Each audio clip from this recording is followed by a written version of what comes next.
Bom dia, amada igreja. Graça e paz do nosso Senhor e Salvador Jesus Cristo. Estamos juntos mais uma vez para aprendermos um pouco mais da palavra do Senhor, aquilo que o Senhor tem a falar aos nossos corações nessa manhã. Estamos numa caminhada de estudos analisando a perspectiva de andando nos passos de Jesus. No dia de hoje, eu quero ver com vocês andando em santidade como Jesus.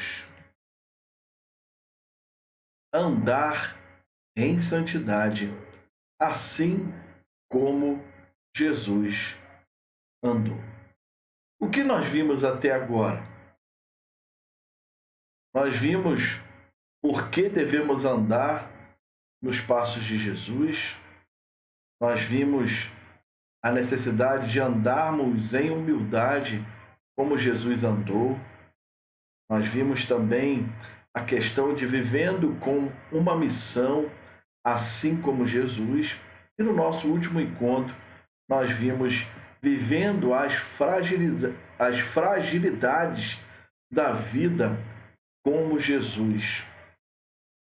Na manhã de hoje, eu quero ver com vocês, estudar com vocês, meditar com vocês sobre andando em santidade como Jesus. O porquê de andar em santidade? Há uma necessidade de ser santo? Há uma necessidade de ter um padrão de vida? Sim. Sim, o próprio Deus, ele nos chama a isso. Então, nós veremos o estudo dessa manhã. Ao final, nós vamos orar e pedir para que Deus nos dê graça, para que a gente possa, assim, aplicar na nossa vida tudo o que temos aprendido. Separe esse tempo, venha comigo, reúna a sua família e vamos aprender nesta manhã, então, sobre andando em santidade como Jesus. Em Levítico capítulo 19, verso 2, a ordem para o povo de Israel foi a seguinte: fale a toda a congregação dos filhos de Israel e diga-lhes: sejam santos, porque eu, Senhor, Deus de vocês, sou santo. Essa foi uma ordem dada pelo Senhor ao seu povo. Pedro também vai falar sobre isso em 1 Pedro, capítulo 15, ou melhor, capítulo 1, versos 15 a 16, quando ele diz assim: pelo contrário, assim como é santo aquele que os chamou, sejam santos vocês também em tudo o que fizerem, porque está escrito: sejam santos, porque eu sou santo.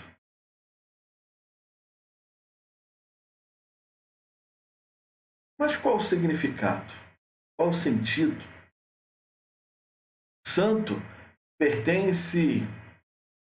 é o sentido de pertencer, pertencimento, ou seja, vindo de Deus. Consagrado, santificado, aquele que santifica a sua vida, tem o sentido de consagrado, de consagração, de separação, de ser separado para Deus. Essa, então, parece ser a essência de santidade. Ser dedicado a Deus e a seus propósitos. Deus, então, chama o seu povo, um povo que é propriedade sua, para que esse povo viesse a viver de forma santa, em que na sua vida a santidade fosse a essência, a ponto de dedicar a sua vida aos propósitos de Deus. a dedicar a nossa vida a Deus. Viver em santidade é viver para os propósitos de Deus, para agradar a Deus, em vez de vivermos para os nossos próprios interesses e prazeres. De modo contrário, uma vida pecaminosa é vivida para si mesma, para seus prazeres e para seus propósitos. Já diante dessa declaração, nós temos um desafio enorme, porque viver para os propósitos de Deus, viver para agradar a Deus, é necessário abrir mão do nosso próprio eu, da nossa própria vontade, para que a vontade de Deus sobreponha a nossa, para que a vontade de Deus se cumpra. Se nós não vivermos em santidade, para que os propósitos de Deus se cumpram em nós, nós estaremos vivendo de forma pecaminosa, ou seja, estaremos vivendo para nós mesmos, ao invés de vivermos para a glória de Deus. De que maneira Jesus foi santo? Você já parou para se perguntar? Como podemos ser santos como Ele? Ou seja, como podemos viver em santidade? Será que isso de fato é possível? Será que de fato vivemos em santidade, sermos santos como Jesus foi? Para analisarmos melhor, precisamos visitar Jesus em um tempo bastante penoso da sua vida, um momento crucial.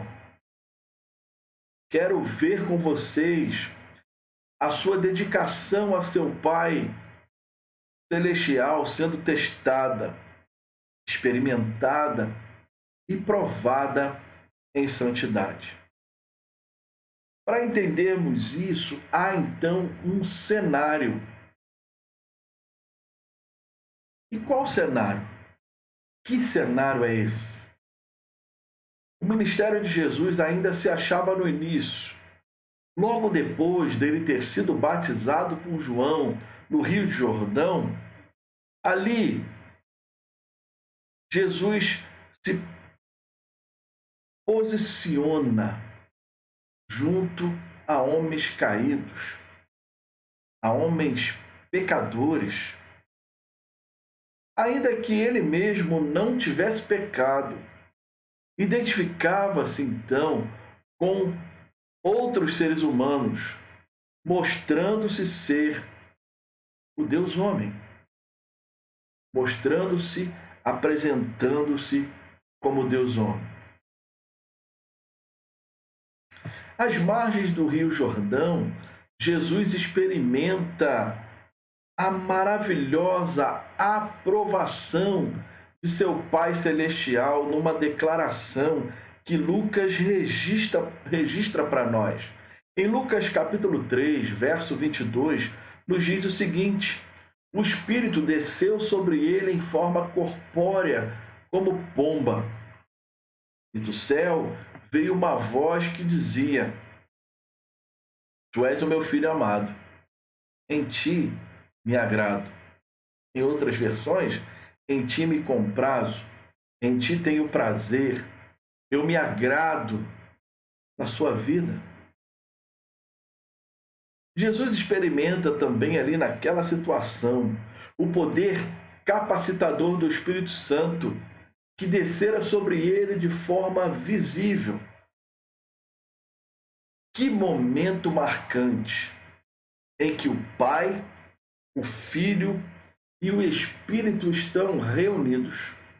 Ali a manifestação do Pai através da voz, a manifestação do Filho que está ali sendo batizado e a manifestação do Espírito que desce como pomba sobre o Filho.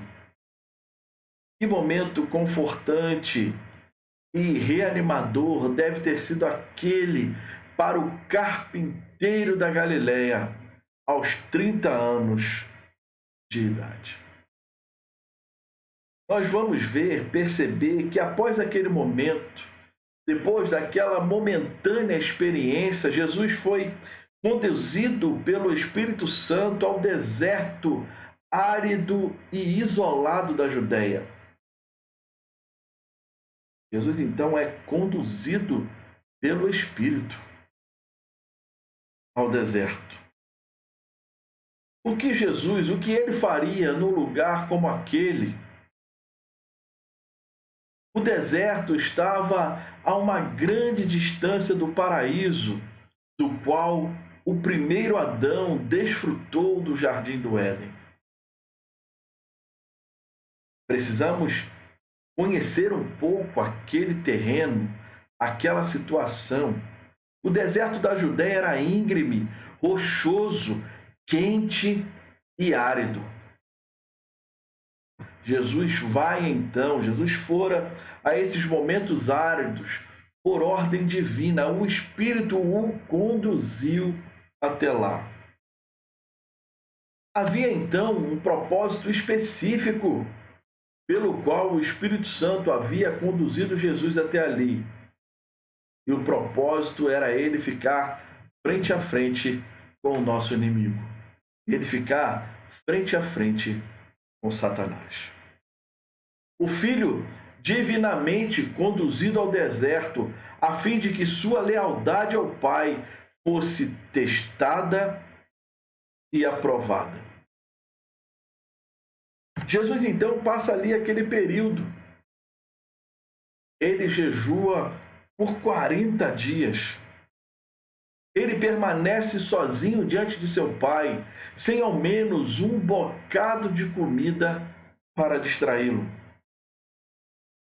Este deve ter sido um tempo para contemplar a sua missão nesse mundo, tempo de comunhão com o seu amado Pai Celestial e tempo de preparação para o seu ministério público que estaria diante dele durante os próximos 3 anos. Assim como Israel esteve por 40 anos no deserto, Jesus esteve por 40 dias no deserto. Então veio Satanás. Satanás começa o seu ataque quando Jesus estava com fome e, sem dúvida, fraco e cansado. Satanás agora tentaria a Jesus, o último Adão, de maneira semelhante à que fez com o primeiro. Satanás estava para colocar em prática a sua melhor estratégia com o intuito de destruir a consagração de Jesus a seu Pai Celestial, a fim de destruir a santidade de Jesus. Um plano argiloso estava sendo arquitetado a fim de destruir a santidade de Jesus. Poderia Satanás fazer com que este homem deixasse sua dedicação a seu pai, para ao invés disso levá-lo a buscar a seus próprios interesses e prazeres? 3 vezes Satanás atacou e 3 vezes Jesus resistiu. Assim também é conosco. Nós somos tentados diante das situações e cabe a nós, assim como Jesus resistiu, cabe a nós também resistir. A primeira tentação que o inimigo tenta seduzir Jesus é a tentação de ser egoísta. Esse foi o primeiro ataque do inimigo que está registrado em Lucas capítulo 4, verso 3. Então o diabo disse a Jesus: se você é o Filho de Deus, mande que esta pedra se transforme em pão. Você poderia imaginar o quanto Jesus estava faminto após 40 dias de jejum? 40 dias sem comer, como estava o seu organismo? Como estava com fome Jesus? Satanás ataca então a lealdade de Jesus a seu Pai Celestial, apelando para que seu legítimo apetite físico, isso era legítimo, ele estava com fome, seu legítimo apetite físico por comida, do mesmo modo como fez com Adão e Eva e com os filhos de Israel. Ele age da mesma forma. Cada uma das milhares de pedras que via diante de seus olhos deveria lembrá-lo do pão ázimo que comera quase todos os dias de seus 30 anos nessa terra. Aí precisamos lembrar o que ele fez e o inimigo fez no jardim do Éden. Gênesis capítulo 3, verso 6, nos diz: mas do fruto da árvore que está no meio do jardim, Deus disse: vocês não devem comer dele, nem tocar nele, para que não venham a morrer. Não foi isso que Deus disse. Ele usa a palavra de Deus para corromper o entendimento de Adão e Eva. Isso acontece também no meio do povo judeu. Salmo 78, verso 18, nos diz: tentaram a Deus no seu coração, pedindo alimento que lhes fosse o seu gosto.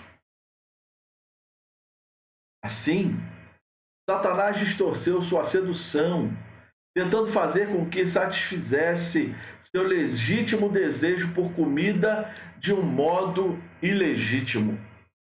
Satisfazer um desejo legítimo de forma ilegítima é pecado. E esse apelo vem com o prefácio: se és o Filho de Deus. Que prefácio é esse? O apelo que o inimigo faz é: olha, se você é filho de Deus. Seria bem apropriado o fato de traduzir essa frase da seguinte forma: desde que és filho de Deus. Com efeito, o inimigo estava dizendo: tire vantagem de ser filho. Veja, você está com fome. Você não tem de esperar que seu pai satisfaça as suas necessidades. Talvez ele não a satisfaça. Mas você tem o poder de satisfazer-se. Vá em frente. Você tem poder. Use-o. Satisfaça-se. Seja independente. Seja egoísta. Assim foi a tentativa de sedução que o nosso inimigo, o inimigo das nossas almas, fez com Jesus e faz também conosco nos dias de hoje. Ele diz para nós: tire vantagem, faça, é legítimo, você está com fome, não espere em Deus, não espere que Deus satisfaça as suas necessidades. Você pode, você tem poder, vá em frente, use-o, satisfaça-se. E muitos têm sido ludibriados pelo inimigo nesse tempo. Ao invés de serem fiéis a Deus, têm dado ouvidos para o inimigo das nossas almas. Como Jesus respondeu à tentação de satisfazer-se ilegitimamente? Jesus cita então Deuteronômio 8:3 e replica: ele humilhou vocês e ele os deixou passar fome. Ele os sustentou com maná que vocês não conheciam e que nem os pais de vocês conheciam, para que vocês compreendessem que o ser humano não viverá só de pão, mas de tudo que procede da boca do Senhor. Está escrito: não só de pão viverá o homem. Por que Jesus então cita este versículo em particular? Parece que Jesus insistia com Satanás indeferindo aquela situação. Não são realmente as coisas materiais que contam na vida, e sim a confiança e a lealdade de alguém ao que quer que Deus diga. Muitos hoje estão preocupados com o material e se vendem, se rendem, se prostram à sedução que isso traz, que os afasta de Deus, os separa da presença de Deus. Mas o que Jesus está dizendo para nós, olha, nem só de pão viverá o homem. O homem não vive só de pão, só de coisas materiais, mas o homem vive da palavra de Deus. Jesus indicava que o homem é mais que um animal com apetites físicos. Ele é um ser espiritual. E por ser um ser espiritual, ele precisa se relacionar de forma especial com o próprio Deus. A esperança do homem não está tanto no suprimento, mas no supridor. Não tanto na dádiva, mas no doador. Jesus então resiste claramente a Satanás e mantém sua santidade a Deus, entregando ao adversário a mensagem. Que mensagem que Jesus entrega ao declarar que nem só de pão viverá o homem. Ele diz nas entrelinhas: posso confiar em meu Pai. Minha confiança não está naquilo que Ele providencia, e sim no fato de que Ele é o meu Pai. Confio em meu Pai Celestial. Não preciso fazer as coisas por minhas próprias mãos. Não serei egoísta. Serei leal a meu Pai espiritual. E você? Como você tem agido diante das fomes da vida? Da fome existencial? Como você tem agido? Você tem comido daquilo que o mundo tem a oferecer, daquilo que o inimigo tem a oferecer? Você tem provado? Ou você tem se mantido fiel, firme, perseverante, que você pode de fato confiar em seu Pai, que a sua confiança não está naquilo que Ele providencia, mas no fato real, verdadeiro, substancial de quem Ele é. Não faça as coisas segundo a tua própria vontade, mas seja leal a seu Pai Celestial. O inimigo também tenta Jesus, e a segunda tentação é a tentação dele ser bem-sucedido. Jesus havia resistido com força, contudo, Satanás veio a ele novamente buscando fazer com que Jesus vacilasse na sua lealdade ao Pai. Então, o diabo o levou para um lugar mais alto e num instante lhe mostrou todos os reinos do mundo e disse: eu lhe darei todo este poder e a glória destes reinos, porque isso me foi entregue e posso dar a quem eu quiser. Portanto, se você me adorar, tudo isso será seu. Em Lucas capítulo 4, versículos 5 a 7, Vemos então Satanás mostrando a Jesus um panorama de todos os reinos do mundo. Ele tenta fazer com que Jesus negasse seu compromisso em buscar a vontade do Pai e a honra do Pai. Ele tenta mais uma vez seduzir a Jesus. Ele queria que Jesus abandonasse aquela busca e, ao invés disso, buscasse a sua glória própria. O inimigo, então, apela para que Jesus fosse bem-sucedido. E muitos, no tempo de hoje, têm se deixado ser levado pela sedução de ser bem-sucedido. Então, negocia princípios. Busca glória para si. Satanás ensinou então que ele mesmo tinha posse de todos os reinos do mundo. Tentou lograr Jesus com... Olha o que ele diz. Eu te darei este poder e a glória destes reinos, porque isso me foi entregue, posso dar a quem eu quiser.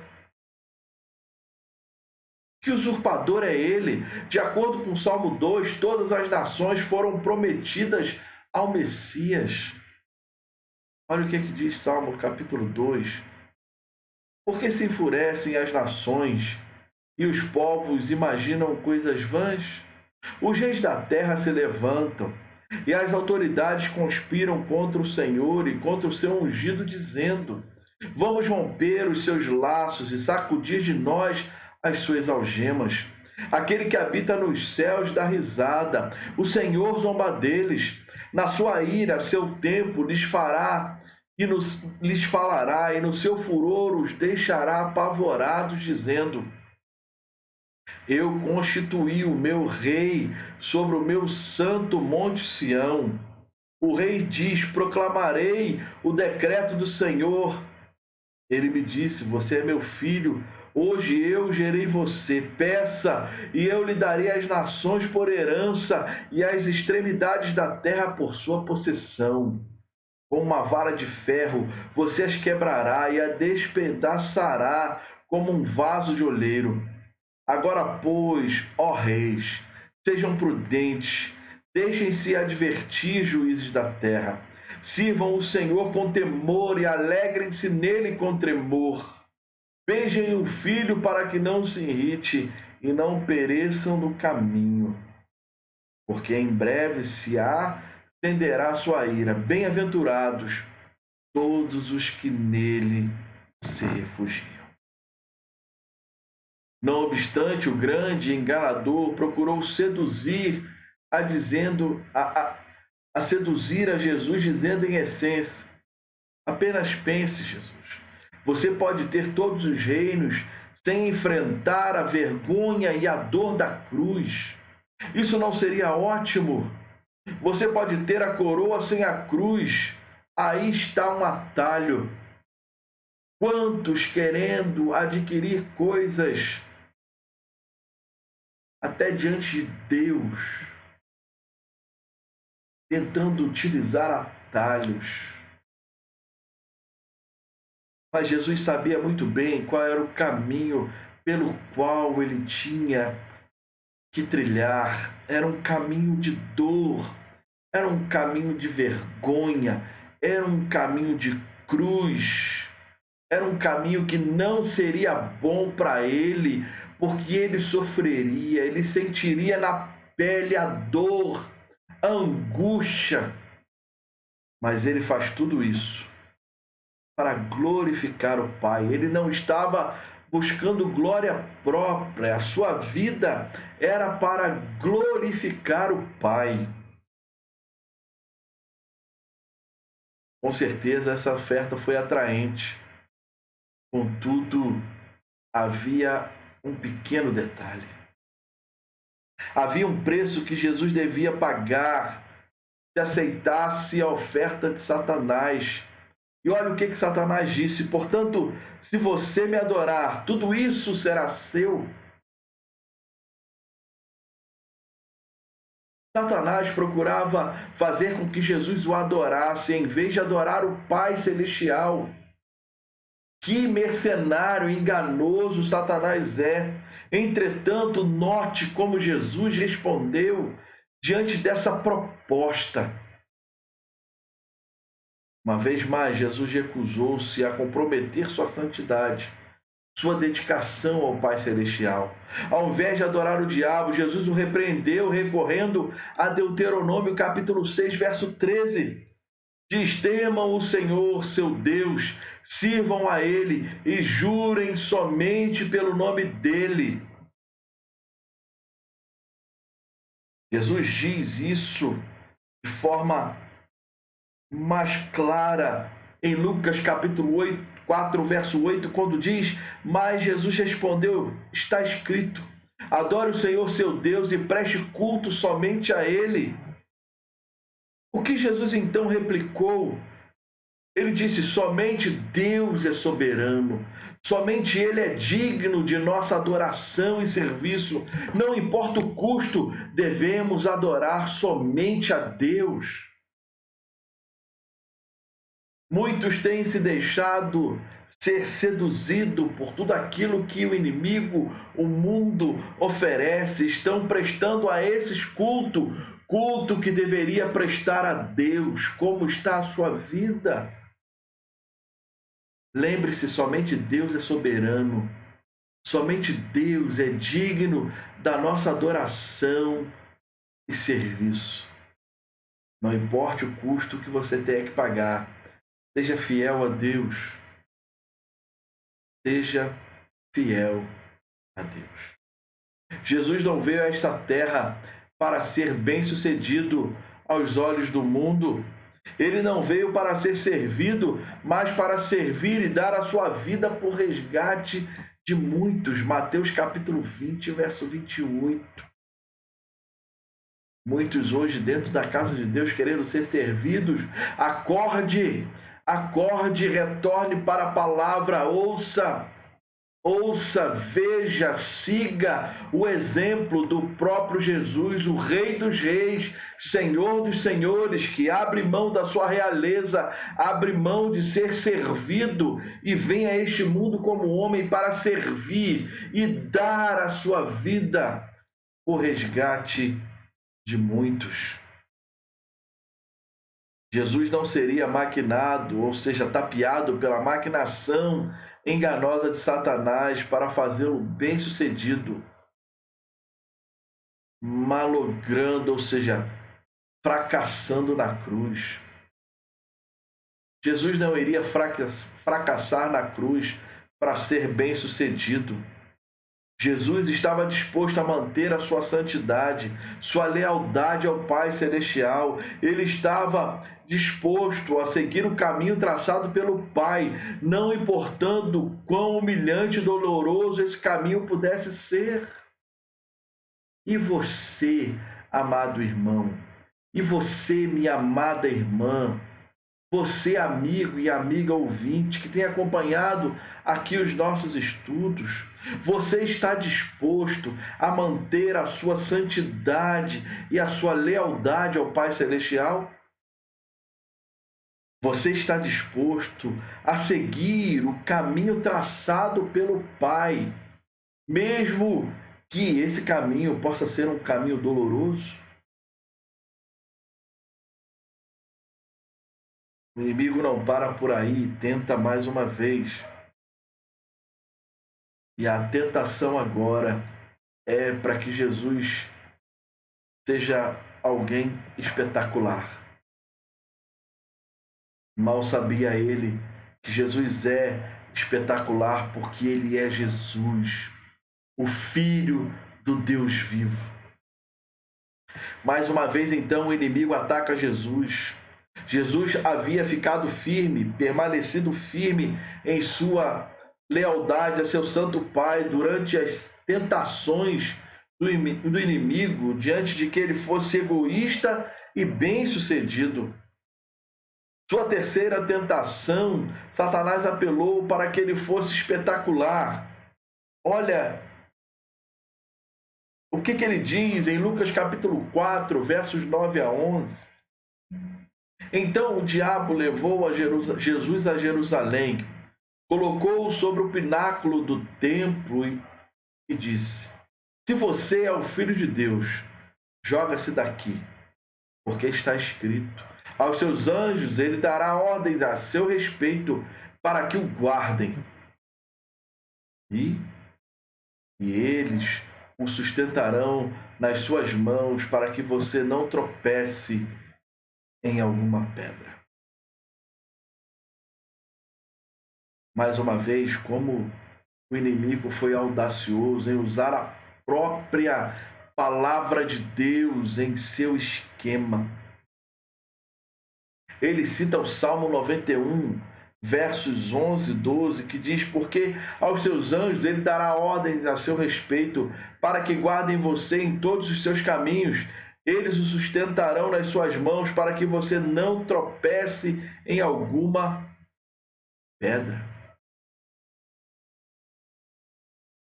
Ao ouvir tudo isso, você consegue perceber, você consegue ver o que o inimigo pretendia? De fato, ele pergunta a Jesus: tenha certeza de que seu Pai Celestial realmente se importa com você? Você tem certeza? Você pode confiar em suas palavras de amor e de certeza? Talvez você tenha de pôr à prova a preocupação dele. Faça alguma coisa espetacular, apenas para ter certeza de que ele realmente protegerá você. Pule. Seja espetacular. Se lance. Muitos têm sido seduzidos nesse tempo e têm se lançado nas propostas que o inimigo faz, às vezes usando a própria palavra de Deus. Mas mais uma vez, Jesus mostra a sua santidade, sua obediência ao Pai Celestial. Mais uma vez, Jesus rejeitou os apelos do adversário ao citar Deuteronômio. Jesus citou Deuteronômio 6,16 em seu contexto apropriado, quando diz: não ponham à prova o Senhor seu Deus, como fizeram em Massá. Olha comigo o que ele diz em Lucas capítulo 4, verso 12. Jesus respondeu ao diabo: também foi dito, não põe à prova o Senhor seu Deus. Quando Israel esteve no deserto, assim como Jesus esteve nesse tempo de prova, eles se recusaram em crer na palavra de Deus. O povo de Israel estava no deserto e não creram na palavra de Deus. Muitos hoje estão na igreja, estão vivendo desertos, passando por desertos áridos e não obedecem à palavra de Deus. Deus conduz, permite que seu povo passe por desertos para que ele manifeste a sua glória, para que o seu povo possa ver que ele é o Deus presente, o Deus que zela, o Deus que cuida, o Deus que guarda, o Deus que sustenta, o Deus da provisão, o Deus que alimenta. Mas como no passado muitos que estavam ali no deserto recusaram ouvir a palavra de Deus, muitos hoje estão no deserto, continuam recusando a crer na palavra de Deus. Os hebreus queriam provas de que Deus se importava. Muitos hoje continuam querendo provas de que Deus se importa com eles. Eles queriam provas espetaculares do cuidado de Deus para com eles. Muitos querem hoje provas espetaculares do cuidado de Deus. Deus não precisa fazer. Deus é. E Deus ser em nós basta. O comentário de Deus a respeito daquela atitude que os israelitas tinham eram: corações endurecidos. Aquele povo tinha um coração endurecido diante de Deus. E assim muitos hoje estão na igreja, estão dentro da igreja e continuam com seus corações endurecidos. Embora os israelitas e Adão antes deles tivessem falhado em crer na palavra de Deus, Jesus não falha, Jesus permanece firme.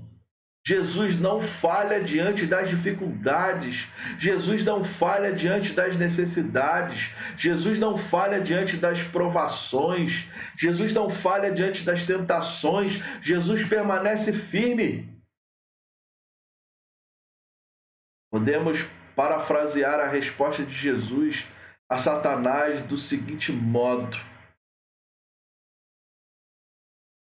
a palavra de Deus é o suficiente, eu creio nele. Não preciso colocá-lo à prova. Isso não é confiar. Colocar Deus à prova não é confiar, é presunção.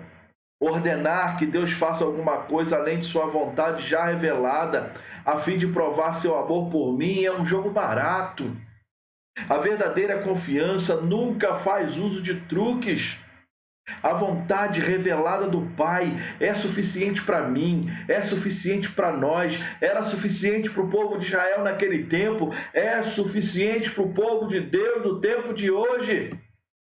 A palavra de Deus é suficiente para suprir, para sanar, para sarar todas as nossas necessidades. A palavra de Deus é suficiente para nos manter de pé, firmes diante dele. A palavra de Deus é fiel.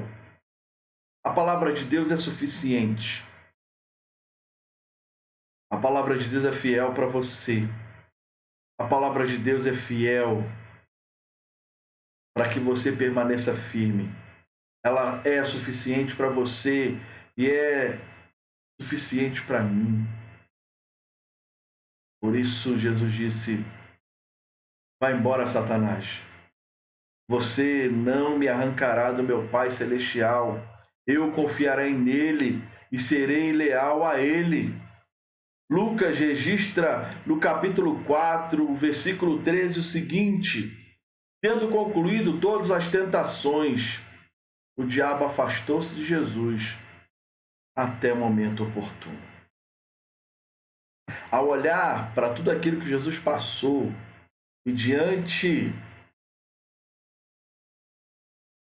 da sua fidelidade ao Pai, nós precisamos pensar então na nossa própria santidade. Como essa narrativa da santidade de Jesus afeta você e a mim? Primeiramente, ela nos relembra da grande esperança que temos em Jesus, nosso vitorioso líder. Ainda que o primeiro Adão tenha falhado no teste, no jardim do Éden, mesmo que Israel tenha falhado no teste do deserto, Jesus passou e com louvor. Jesus passa no teste e passa no teste com louvor. Ainda que Adão tenha falhado, ainda que o povo de Israel tenha falhado, Adão falhou no Éden, o povo de Israel falhou no deserto, mas Jesus passa no deserto com louvor. Sua santidade, sua dedicação às prioridades e à vontade de seu Pai o manteve imutável e imaculado o seu coração, a sua santidade naquele encontro com o inimigo. O primeiro Adão falhou, o último Adão conquistou.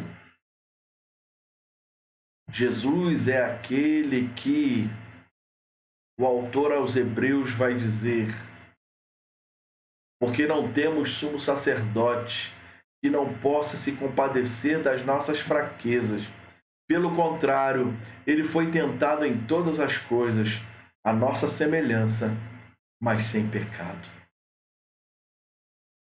Nós temos um sumo sacerdote que se compadece das nossas fraquezas, porque ele foi tentado em todas as coisas, mas não pecou. Como crentes, nós também podemos conhecer a vitória. Paulo vai dizer aos Romanos capítulo 8, 37, em todas estas coisas, porém, somos mais que vencedores por meio daquele que nos amou. E quem nos amou? Quem nos amou? Como pessoas que estão em Cristo, não estamos mais sobre a escravidão do pecado. Como pessoas que estão em Cristo, o pecado já não mais nos escraviza. O inimigo já não tem mais reivindicação sobre nós. Somos livres, então, para rejeitar, a nos rendermos aos ardis do inimigo. Você em Cristo Jesus é mais que vencedor. Você em Cristo Jesus está capacitado a dizer não às artimanhas argilosas do inimigo. Olha o que Paulo vai dizer em Colossenses capítulo 1, verso 13. Paulo diz assim: ele nos libertou do poder das trevas e nos transportou para o reino do Filho do seu amado. Em segundo, nesta narrativa verdadeira, Jesus é o supremo exemplo de santidade. Em João 5,30, Jesus explica: eu nada posso fazer de mim mesmo, assim como ouço, julgo, o meu juízo é justo, porque não procuro a minha própria vontade, sim a daquele que me enviou. Como crentes, temos a obrigação de andar nos passos de Jesus. Essa é a sua obrigação, essa é a minha obrigação, essa é a nossa obrigação como igreja do Senhor, como crentes no Senhor Jesus. Assim como fez o nosso Senhor no deserto da Judéia, nós também podemos e devemos resistir aos esquemas sutis de Satanás. Também somos chamados a sermos filhos de Deus. Devemos andar de modo digno do chamado que recebemos, vivendo uma vida de obediência e lealdade ao Pai que nos chamou. Paulo vai dizer isso em Efésios capítulo 4, verso 1. Por isso eu, o prisioneiro no Senhor, peço que vocês vivam de maneira digna da vocação a que foram chamados.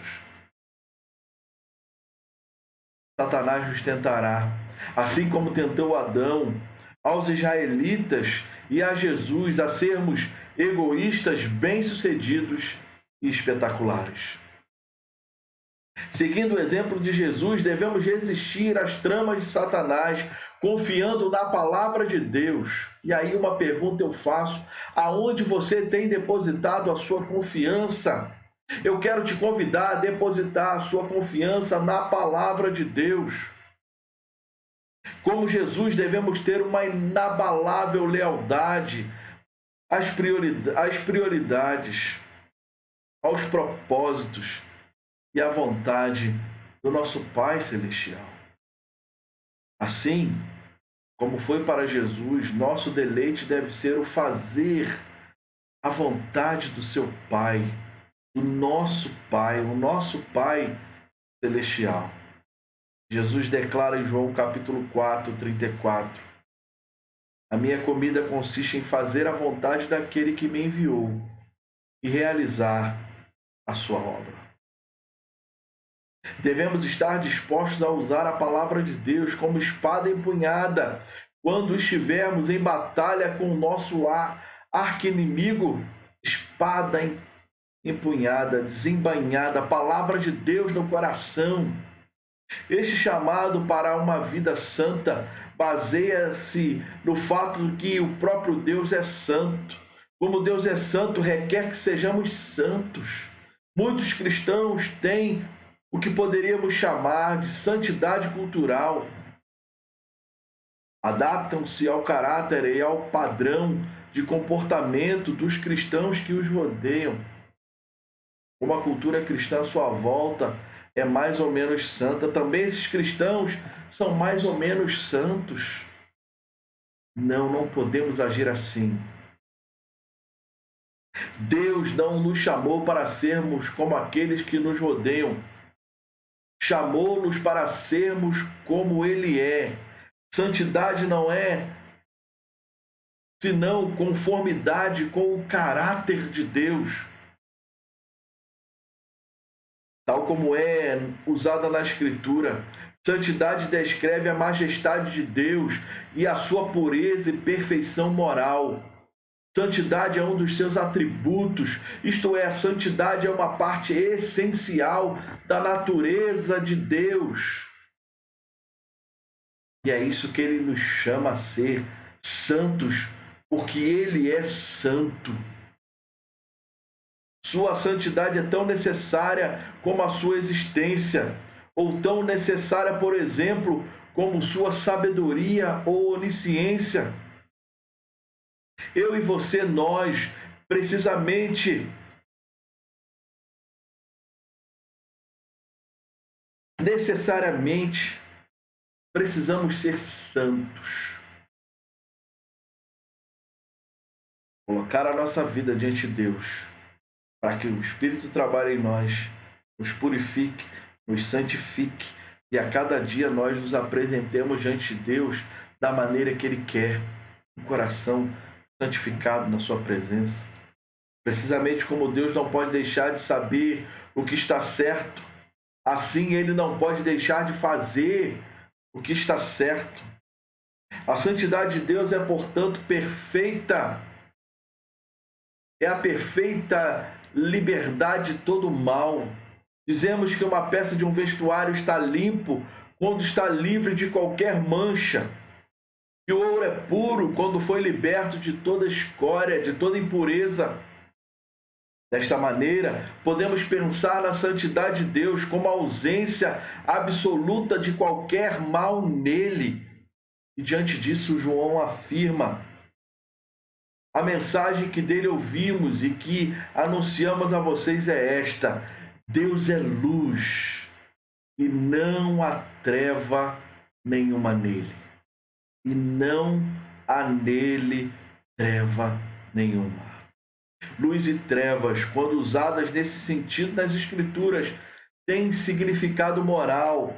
João está nos dizendo que Deus é absolutamente livre de qualquer mal moral e que é a essência da pureza moral. Deus é a essência da pureza. Satanás é tanto sutil quanto audaz.